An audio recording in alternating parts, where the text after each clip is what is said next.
शिवसेना की सांसद भावना गवली की मुश्किलें बढ़ने वाली हैं, क्योंकि ईडी अब उनको गिरफ्तार करेगी और ये गिरफ्तारी इसलिए होगी कि उनको 72 करोड़ रुपए के फ्रॉड के मामले में ईडी ने जो अभी तक के सम्मन दिए, 5 सम्मन जारी करने के बावजूद वो ईडी के सामने प्रस्तुत नहीं हुई। और इसको लेकर बीजेपी नेता किरीट सोमैया ने भी सवाल उठाए कि आखिर अगर कोई आपको डर नहीं है, आपने कोई गलती नहीं की है, आपने कोई भ्रष्टाचार नहीं किया है, तब ईडी को सामना करने में दिक्कत क्या है, ये सवाल उठाया है। लेकिन इसी के साथ किरीट सोमैया ने एक और आश्चर्यजनक और चौंकाने वाली जानकारी रखी। उन्होंने आदित्य ठाकरे पर भी सवाल उठाए और ये कहा कि 7 करोड़ की पेमेंट आदित्य ठाकरे के खाते में आ चुकी है और नंद किशोर चतुर्वेदी, ये नाम लिया बाकायदा उन्होंने कि ये जो है पैसे आए हैं, ये ट्रांजैक्शन अब उनके जो अकाउंट में हुई है, इसका हिसाब महाराष्ट्र की जनता को आदित्य ठाकरे दे कि ये पैसे किस एवज में आए हैं। ये बहुत बड़ा आरोप है और ये आपको बता दूं पहली बार है कि इस तरह का आरोप अब सीधे सीधे ठाकरे परिवार तक आ गया है। अभी तक शिवसेना के नेताओं पर कोई इस तरह का सीधा आरोप नहीं लगा था। इसके पहले संजय राउत जी की पत्नी का नाम आया था, जिसमें परवीन राउत की पत्नी ने उनको 55 लाख रुपए दिए थे। इस मामले में ने भी ईडी ने पूछताछ के लिए संजय राउत की पत्नी को बुलाया था। वो जांच अभी पेंडिंग है और उस घोटाले घपले में भी शिवसेना इन्वॉल्वमेंट माना गया था। हालांकि अभी उस मामले में कुछ कहा नहीं जा सकता। लेकिन अब जो ये मामला है भावना गवली का, क्योंकि संजय राउत की पत्नी से जो पूछताछ हुई वो ईडी के पास गई, हालांकि उसको लेकर भी एक ड्रामा रचा गया था, किस तरह की बयानबाजी हुई। जबकि अगर आप ये कह रहे हैं कि हम ना तो डर रहे हैं ना हमने कोई गलत काम किया है, तो संस्थाएं बुलाती हैं, आप बुलाइए, जाइए, पेश होइए और नोटिस तो किसी को भी दिया जा सकता है पूछताछ के लिए। अपराधी हैं नहीं है ये तो कोर्ट तय करेगा। तो लेकिन अब भावना गवली का जो केस देख रहे हैं, एक सांसद के बजाय हम महिला होती तो क्या ईडी अभी तक इंतजार करती? पहले गिरफ्तार करती फिर पूछताछ करते। लेकिन उनको सांसद होने के कारण, और वो भी शिवसेना का सांसद होने के कारण, उनको नोटिस पे नोटिस दिया जा रहा है। 5 सम्मन उन्होंने इग्नोर कर दिए। सवाल तो ये है कि वो पेश क्यों नहीं हो रही, और इसी को लेकर किरीट सोमैया ने सवाल उठाया। विपक्ष का काम है सवाल उठाने का, लेकिन महाराष्ट्र के अंदर जिस तरह के घपले घोटाले खुल रहे, उन सब को लेकर इस समय पूरी सरकार घिरती नजर आ रही है। और अब जिस तरह से आप देखिए कि 2 मंत्री जेल के अंदर बंद हैं और बाकी नेता जेल जाने की तैयारी में हैं, क्योंकि ईडी की जो जांच चल रही है उसमें अभी तक वो जो प्रवीण राउत की भी जांच हुई है उसमें भी ये माना गया है कि प्रवीण राउत ने जरूर कोई ना कोई घपला घोटाला किया है। फ्लैट को लेन देन के, जमीन के खरीद फरोख्त में जो अनियमितता हुई है उसको लेकर, तो ये सरकार के ऊपर खाली आरोप है अभी तक। लेकिन अब जब न्यायालय बीच में आया है और बेल एप्लीकेशन रिजेक्ट होती हैं तो इससे शक गहराता है। और इस मामले में जिस तरह से बीजेपी के लीडरों पे हमले किए गए, उनके खिलाफ एफआईआर की गई, इससे और मामला ये गहरा जाता है कि आखिरकार जवाब देने के बजाय सरकार के नुमाइंदे इस तरह का हमलावर क्यों हो जाते हैं। अभी हाल ही में महाराष्ट्र सरकार में जिस तरह से हनुमान चालीसा को लेकर विवाद पैदा हुआ, इसको लेकर के लाउड स्पीकर का मुद्दा बना, यहाँ फिर एमएनएस एक्टिव हुई। जिस एमएनएस का कोई आधार महाराष्ट्र में नहीं दिखा रहा था, अब वो एमएनएस भी सक्रिय हो गई है। और ये सारा कुछ जो चल रहा है, ये आपको बताऊं सरकार गिराने के लिए नहीं है। शिवसेना के संजय राउत हों या बाकी नेता हों, यही बोल रहे हैं हमारी सरकार को अस्थिर करने के लिए केंद्र एजेंसियों का दुरुपयोग कर रही है। ये सरकार को गिराने के लिए नहीं है। सरकार गिराने की मंशा हो तो केंद्र सरकार अपनी एजेंसियों का यदि दुरुपयोग करने पे आई हुई हो तो सरकार कभी भी गिराई जा सकती है। कांग्रेस का केंद्र में सरकार रही तो किस तरह से बीजेपी की सरकारें गिराई उन्होंने, हमने देखा। और ये अब जो मामला चल रहा है, ये केवल अभी तक जो निकल के सामने आया, ऐसा लग रहा है कि एजेंसियां भी जो काम कर रही हैं, चाहे वो ईडी है, सीबीआई है, अभी आप देखिए मनसुख हिरेन की हत्या, उस मामले में भी चाहे प्रदीप शर्मा है, फिर चाहे वो सचिन वजह है, कहीं ना कहीं कभी ना कभी वो शिवसेना से टच में रहे हैं, शिवसेना के नेता रहे हैं।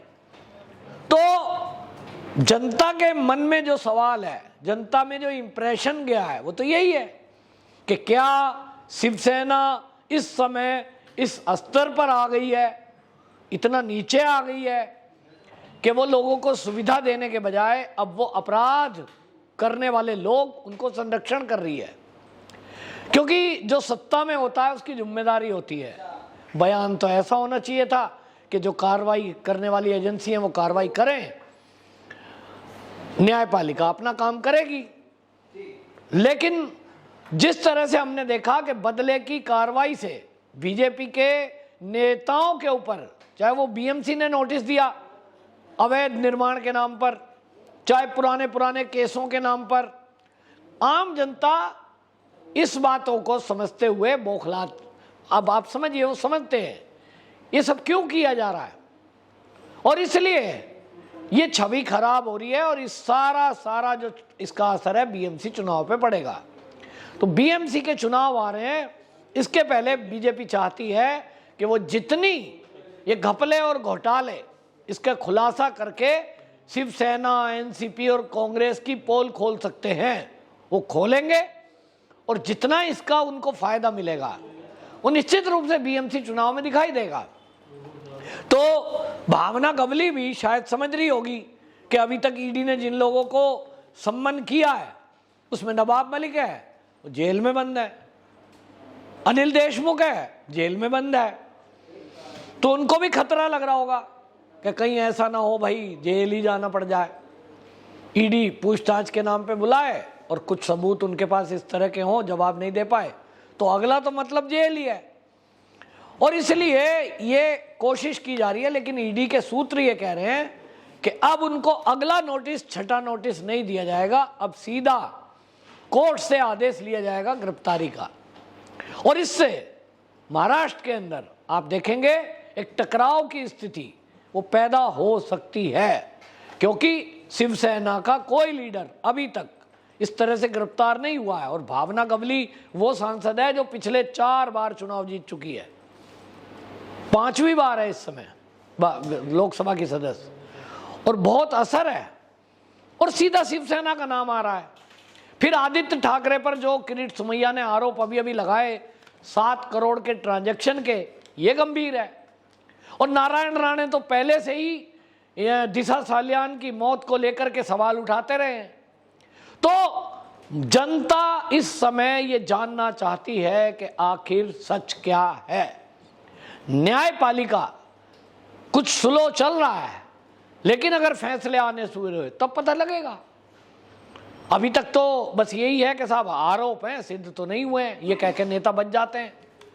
तो ये सब जो है देखने में आ रहा है कि जितने भी घपले घोटालों के आरोप बीजेपी के लीडरों ने लगाए, चाहे वो अनिल देशमुख पे लगे तो आज वो जेल में है, नवाब मलिक पे लगे थे वो भी जेल में है, और भावना गवली पर भी जो आरोप लगे, अगर इनमें कोई दम नहीं होता तो भावना गवली निर्दोष होती तो पहले ही सम्मन पे जाके खड़ी हो जाती कि भाई ये आपने आरोप लगाए, ये मेरा जवाब है।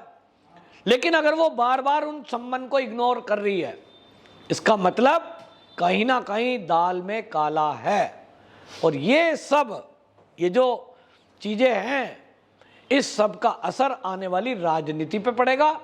शिवसेना को जिस तरह से इस समय अब शासन में उनके सहयोगी दलों पर जो आरोप लगे हैं, ये तो तय हो गया कि अब शिवसेना दोबारा सत्ता में नहीं आनी, वो चाहे बीएमसी चुनाव हो, फिर चाहे वो विधानसभा के चुनाव हो। तो राजनीति है, राजनीति में आपको मौका मिलता है, आप जनता की सेवा अच्छे से करेंगे, जनता आपको दोबारा चुन के बुलाती है। लेकिन अगर आप भ्रष्टाचार करेंगे तो एक बार कर सकते हैं। और अब तो मोदी जी जब से आए हैं, जब से हमने देखा है कि एजेंसियों को जिस तरह की छूट मिली है, उसमें बड़े बड़े लीडर जेल के सलाखों के पीछे जा रहे हैं। लालू प्रसाद यादव जेल में गए, इसीलिए गए, बहुत बड़े लीडर थे, कोई सोच सकता था? अपने को किंग मेकर बताया करते थे वो, प्रधानमंत्री बनाने वाला मैं नेता, वो जेल में गए।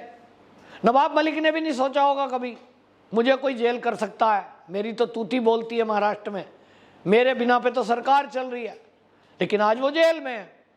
तो ये एजेंसियों को जब आज़ादी मिलती है, स्वतंत्र जांच करते हैं, तो फिर वो नेता हो या अभिनेता हो, कितने ही बड़े स्तर पे क्यों ना हो, वो नहीं सोचते।